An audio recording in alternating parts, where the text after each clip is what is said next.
Welcome to the Arbiter's Grounds. It's the 4th dungeon in Twilight Princess, and this dungeon really continues a tradition of Hick and I really loving sand and desert located dungeons. I mean they've really been always our favorites, kind of going back to not Link to the Past, but I guess Ocarina of Time with the Spirit Temple, and then Majora's Mask. Stone Tower wasn't really desert, but it was a canyon, but kind of had that desert feel to it. And then of course thinking ahead to Sandship. Yeah, Sandship and Skyward Sword. Yes, Skyward Sword. Mm-hmm. So I thought it was I don't know why it always is that these type of dungeons.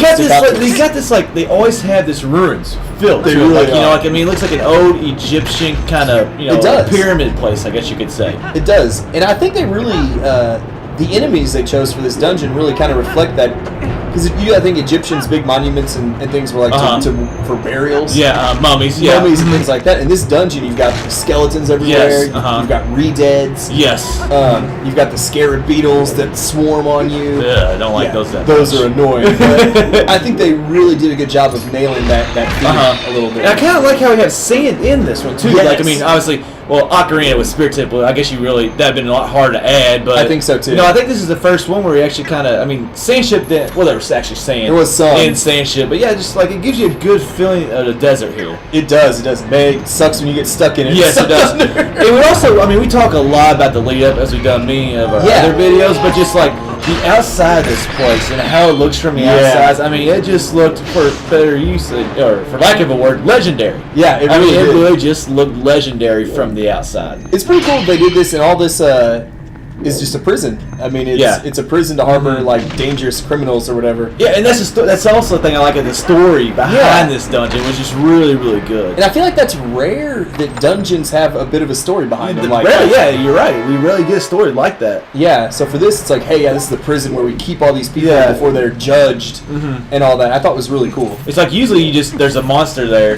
Yeah. You gotta go kill that monster to, put water like Hylia or whatever. Yeah. This is the first one where we actually got a good backstory to it, and I think that really added a lot. I do too. And maybe something Nintendo should think about maybe in the future. I agree. It gives the dungeons a little more personality. Yeah. And of course, part of it, I think, at this point in like consoles and things like that, they're able to give them a little more personality, of course. But I do think it adds to it. Here's your stout. We talk about this kind of like how throughout this dungeon, like you got was it stout kids? Yeah, these little swarms of these itty bitty skeletons. And then it kind of goes up and I forgot the second one was Stalfos, and then then you end with Stal Lore, so it's kind of like this build-up of the whole skeleton element that you were talking about just a little bit earlier. Cool. Just progresses in difficulties as you go. Oh, speaking of Stal Lore, that's another thing that appeals about this dungeon. I don't know, it's one of my best boss fights. I think it is. No, it's my favorite boss fight in all of the Legend of Zelda series. It's easily top 3, no matter what. I think I got to put it number 1 because that fight is just unbelievable. And you, honestly, even though I do it here, you don't have to kill all these little skeletons, I don't think. I think I was just getting them out of the way so I could light these torches a little bit easier. They're just going to get in your way and follow you, so you might as well kill them. Yeah, especially when you get in the quicksand, they'll just swarm you. Yeah, swarm you, because you move so slow. So I think I was just kind of getting them out of the way. Yeah, good idea. That's what I would have done too. Yeah, although I don't like quicksand, man. No, that's something I don't really like in Zelda games. There's a few parts later where it does get me. In Skyward Sword, I always forget that. Like I used to have my sprint, and I'd be halfway down trying to run through sand, and it just didn't work. This is one thing I actually hate about this dungeon. Obviously, I said I'm a big fan of the Forest Temple. Of course, but I just absolutely hate the pose in this dungeon. I just don't really felt like they fit. Not really. The Forest Temple theme, it kind of made the pose kind of feel like they fit. It's a creepy. Yeah, creepy. Yeah, exactly. Yeah. But I just didn't feel like this element fit right here. And with using the house prisoners, I would have thought they looked more like prisoners. Yeah, or at least make them unique.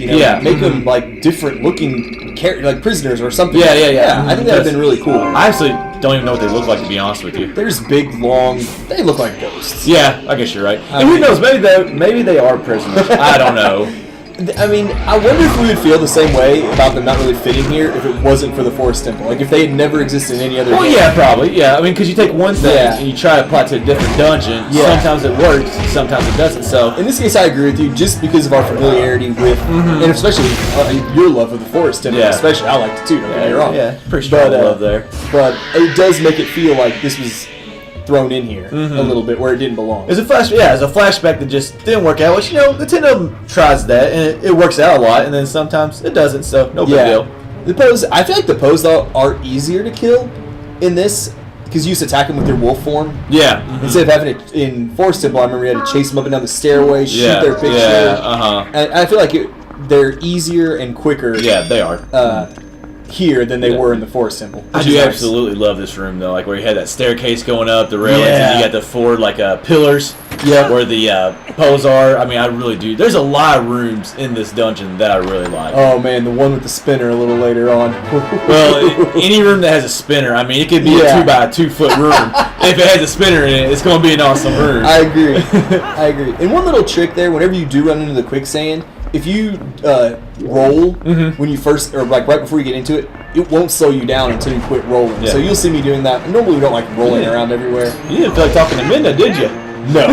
You're just like, I'm gonna worry about her later on. I'm ignoring her as long as possible. It is pretty cool. We that last treasure chest right there had a piece of heart in it. Yeah, to get one that early. I mean, yeah, that's pretty crazy. And very easy. Yeah, that's the other point. Yeah, because most of the heart pieces in this game, in the dungeons, are actually, they're not hard, but I mean, you got to put, they're hidden, and you got to put a little bit of work into it. Yeah, I agree. This one was just hook shot across some sand. And to get this early is kind of unusual, which I think you said that. Yeah, to get this early and this easy, it was very unusual, but it's nice to get though. Every dungeon has 2, correct? Yeah, and I think I said in one of our other videos for Twilight Princess, I really didn't like that because I don't really like going back to dungeons after I beat them. Yeah. Majora's Mask was a little bit different. Well, one, you just had to go back to the boss. Which is fine, usually. Yeah, but I just didn't I don't like going back to dungeons and if you're a completionist, I don't want to go back to the dungeon just to get a heart piece. Exactly. So if you missed it the first time through, which is easy to do, you get to the end, you don't even think about it sometimes. And there's probably a lot of people that didn't know that you're supposed to get 2 heart pieces in every dungeon too. So Yep. Kind of another, not unique, but nice thing about this, or different thing about this dungeon, it's the first dungeon in the game. You see us here in our wolf form. It's the first dungeon in the game where we can switch back and forth between being a wolf and Link at will. That's when I first started liking being the wolf form, where I could change back out of them. Yes, when it was optional. Yeah, when it's optional. So this dungeon is the first time we do it, and that's why you see us following the post scent. You see us doing some digging, which is well with the sand, of course. Yeah. So I thought that was a neat little. Of course, they had to start implementing it once you had the ability, I guess. Yeah, exactly. Yeah, I can't just say, well, I could have said bye-bye to the wolf for the rest of the game. You and me both. Yeah, except when I'm running around Hyrule. I don't have Epona? Epona, yeah, I said that wrong. I knew that one, Epona. My bad. Yeah, here's the first region we pop into. Epona, jeez. That was pathetic. You had all the letters? Yeah, whatever. Just enunciation. Yeah, enunciation was a little bit off. Yeah, and I don't know why I just tried. I mean, I get why I tried to kill this guy with the bow. It takes a lot of hits to kill the regions in this game.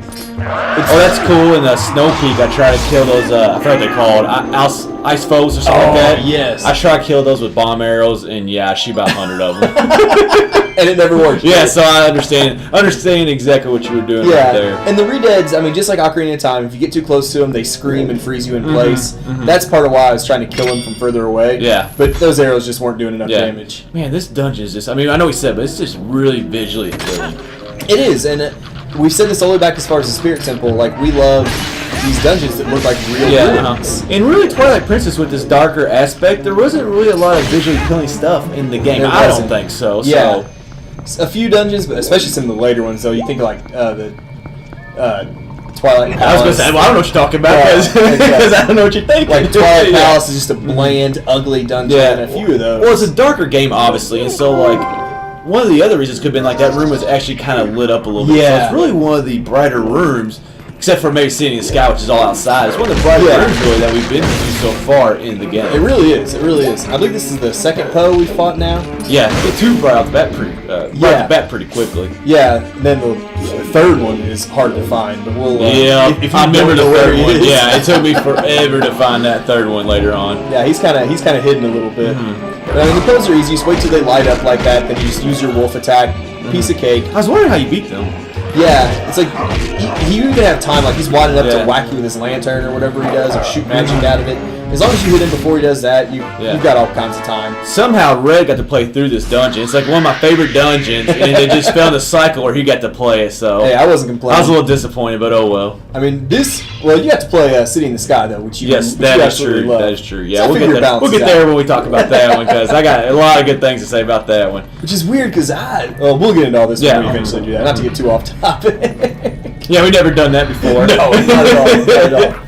One of the very few negatives about this dungeon, there is a little bit of backtracking in this first area because we had to go off to the left first, then we'll go back to the main room, then we'll have to go off to the right. It's not much, and it's not enough to be annoying, but it's, you know us, we don't like it. Yeah, I mean, but there seems like there's always a little bit of it that you have in every dungeon. Yeah, and at least there's a logical kind of progression or flow to it in this. Yeah, I agree with you. You're working off that main hub room, of course, which we will be getting back to here in a few minutes, but this wraps up part 1.